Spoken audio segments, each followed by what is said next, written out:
Hello friends, today we are going to learn the lesson that is included in our section 1 of English Yuvak Bharati, that is 1.1, an astrologer's day. मित्रांनो, हा धडा आपण आज पाहणार आहोत. जसं की आपण पुस्तक पाहिलं असेल तर आपल्या लक्षात आलेलं असेल की प्रत्येक धड्याला 3 पार्टमध्ये आपण डिस्ट्रीब्यूट करणार आहोत. पहिला पार्ट ज्यामध्ये की आईस ब्रेकर्स आणि लेखकाच्या विषयीची पूर्व माहिती, त्यानंतर प्रत्यक्ष धडा आणि शेवटी ब्रेन स्टॉर्मिंग हा जो काही घटक आहे ज्यामध्ये ॲक्टिव्हिटीज काही दिलेल्या असतील त्याच्याबद्दलची चर्चा आपण करणार आहोत. तर आपल्या ह्या पहिल्या पार्टमध्ये आज आपण ॲन ॲस्ट्रॉलॉजर्स डे 1.1 यातल्या आईस ब्रेकर्स पाहतो आहेत. आईस ब्रेकर्स म्हणजे आपल्याला थोडीशी कल्पना असेल, 11वीमध्ये आपण शिकलेलो आहोत की तुमच्या पूर्वज्ञानावर आधारित काही ॲक्टिव्हिटीज या ठिकाणी करायला सांगितलेल्या असतात, काही प्रश्न या ठिकाणी विचारलेले असतात. तर मित्रांनो, सुरुवातीचा प्रश्न, पहिली activity, what are your strengths असं विचारलेलं आहे. Discuss with your partner and complete the activity. ह्या प्रश्नाच्या अनुषंगाने आपल्या मित्राशी चर्चा करा आणि खालील ॲक्टिव्हिटी पूर्ण करा असं या ठिकाणी सांगितले. एक टेबल दिला आहे, 3 कॉलम आहेत, 4 रोज आहेत, त्यापैकी एक रोजमध्ये त्यांनी उदाहरणादाखल आपल्याला सोडवून दिलेलं आहे. बघूयात काय म्हटलं आहे ते. जे कॉलमला हेडिंग आहे ते असं आहे, strengths, why do you feel so आणि ड्रीम करिअर.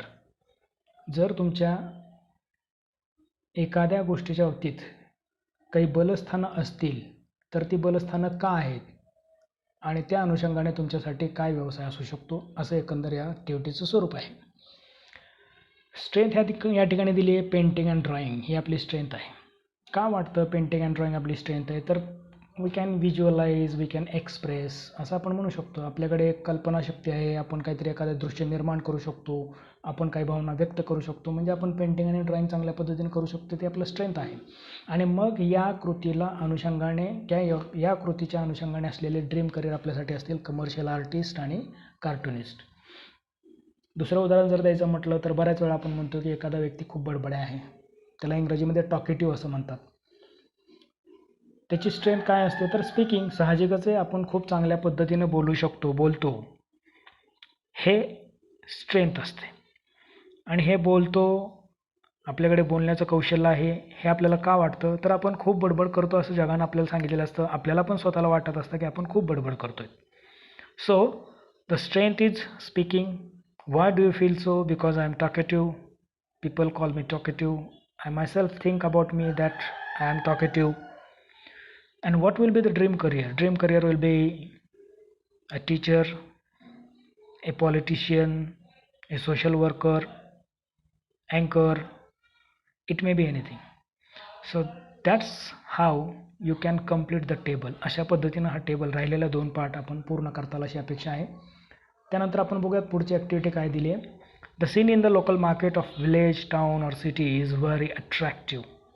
एखाद्या गावाच्या, शहराच्या किंवा खेड्याच्या लोकल मार्केटचा जो सीन असतो, स्थानिक जो काही बाजार असतो, त्यातलं जे काही दृश्य असतं ते खूप अट्रॅक्टिव्ह असतं. People with different occupations will sell their wares. काय करत असतात, वेगवेगळ्या प्रकारचे लोक सेल करत असतात. कशाचं? Their wares. त्यांची जे काही साधनं असतात, वस्तू असतात, त्याची ते विक्री करत असतात. Discuss with your partner the variety of activities at the local market. आपल्या मित्राबरोबर चर्चा करा की जे काही व्हरायटी असते ॲक्टिव्हिटीजची त्याच्याबद्दलची एक यादी तयार करा किंवा वेगवेगळ्या ॲक्टिव्हिटीज सांगा. एक ॲक्टिव्हिटी तर सांगितली, सेलिंग फ्लावर्स, सेलिंग ग्रोसरी. फुलं विक्रेते, किराणा विक्रेते, अशा स्वरूपामध्ये वेगवेगळ्या प्रकारचे विक्रेते आपण म्हणू शकतो. Walkers, vendors, you may say the shopkeepers, the person who are selling the clothes, selling the soaps. There are also some magicians, something like that.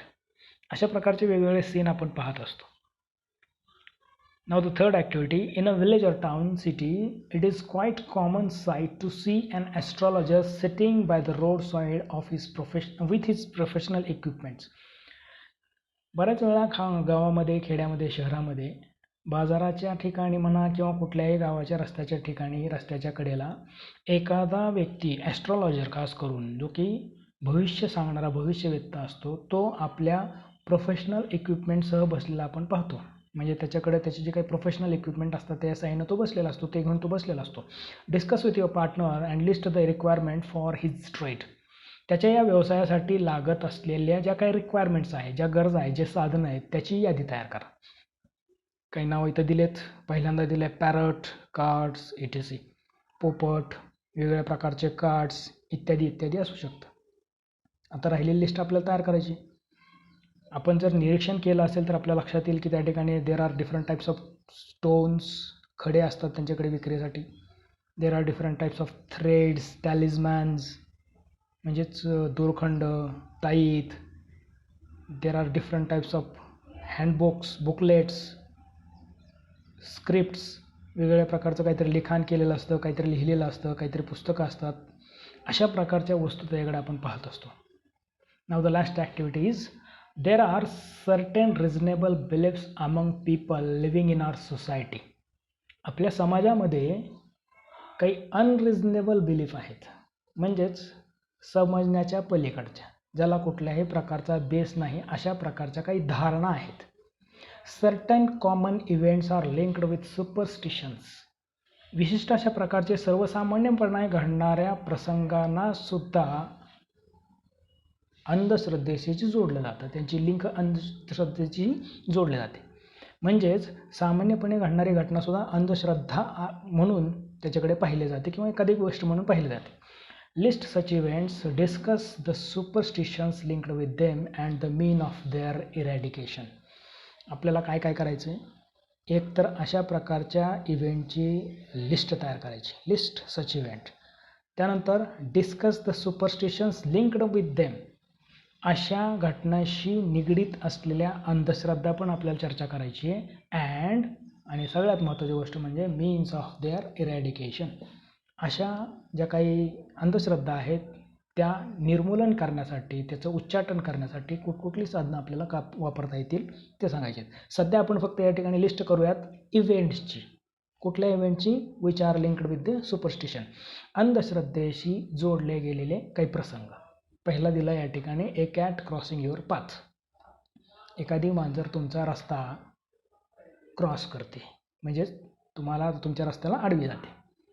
हे झाली अंधश्रद्धा, एक कॉमन इव्हेंट आहे. पण ही अंधश्रद्धा काय? ही अंधश्रद्धा नाही, हा घडलेला प्रसंग आहे. इट इज कॉमन इव्हेंट, पण it is linked with the superstition is that the work you are going to do will not be completed because of this incident. या घटनेमुळे जे काम तुम्ही करायला जाणार आहे ते काम होणार नाही अशी धारणा आहे. अशाच प्रकारे आपल्याला आणखीन काही प्रसंग सांगायचेत. कदाचित माझ्यापेक्षा जास्त तुम्हाला पण प्रसंग लक्षात येत असतील, पण थोडंसं ते बांधणी त्याची आपल्याला करता आली पाहिजे. तर मित्रांनो, आणखीन एक प्रसंग मी तुम्हाला सांगतो. बऱ्याच वेळा आपण हा अनुभव घेतला असेल की there is a itching palm. हाताचा तळवा जो आहे त्याला थोडीशी खाज सुटते. कदाचित काही लोकांना अशा स्वरूपामध्ये धारणा मिळालेली असेल, ऐकली असेल किंवा ज्ञात असेल की जो व्यक्ती म्हणतो की माझ्या तळवा खाजवतोय त्याला असे म्हणतात की त्याला काही ना काही आता खर्च करावा लागणार. तर याच्या विरुद्धही म्हटलं जातं की त्याच्याकडे आता काही ना काही पैसा येणार. All these are the superstitions linked with the common event. तर मित्रांनो, अशा प्रकारे थोडंसं पूर्वज्ञान जागृत करण्यासाठी ही आईस ब्रेकर्स नावाची ॲक्टिव्हिटी आपल्यासाठी या ठिकाणी आहे. आता प्रत्यक्षात आपण जो आपला धडा आहे त्या धड्याला आपण सुरुवात करतो आहे. त्या अगोदर जो काही लेखकासंदर्भाचा भाग आहे, लेखकाची माहिती, त्या अनुषंगाने थोडीशी माहिती आपण या ठिकाणी बघतो आहेत. आपल्या या लेखकाचं नाव आहे R.K. नारायण, ज्यांचा जन्म 1906 ते 2001 हा त्यांचा जीवनाचा कालावधी.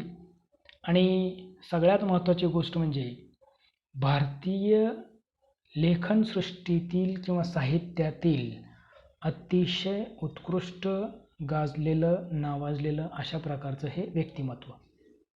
तर मित्रांनो, R.K. नारायण यांच्या बाबतीत अतिशय सर्वसाधारण अशा प्रकारच्या दोनच गोष्टी मी सांगणार आहे. सर्वसाधारण एवढ्यासाठीच म्हणतो आहे की ज्यानं त्यांना अतिशय उच्च शिखरावर नेलं, परंतु ते त्यांच्यासाठी अतिशय हलकं फुलकं अशा प्रकारचं जे कार्य त्याने डिपिक्ट केलेलं आहे, रंगवलेलं आहे, ते म्हणजे मालगुडी डेज. कदाचित आपल्याला यूट्यूबवर जर थोडंसं शोधलं तर मालगुडी डेज ही कथाची शृंखला जी की दूरदर्शनवर प्रदर्शित झाली होती त्याची आपल्याला एक लिस्ट मोठी मिळेल.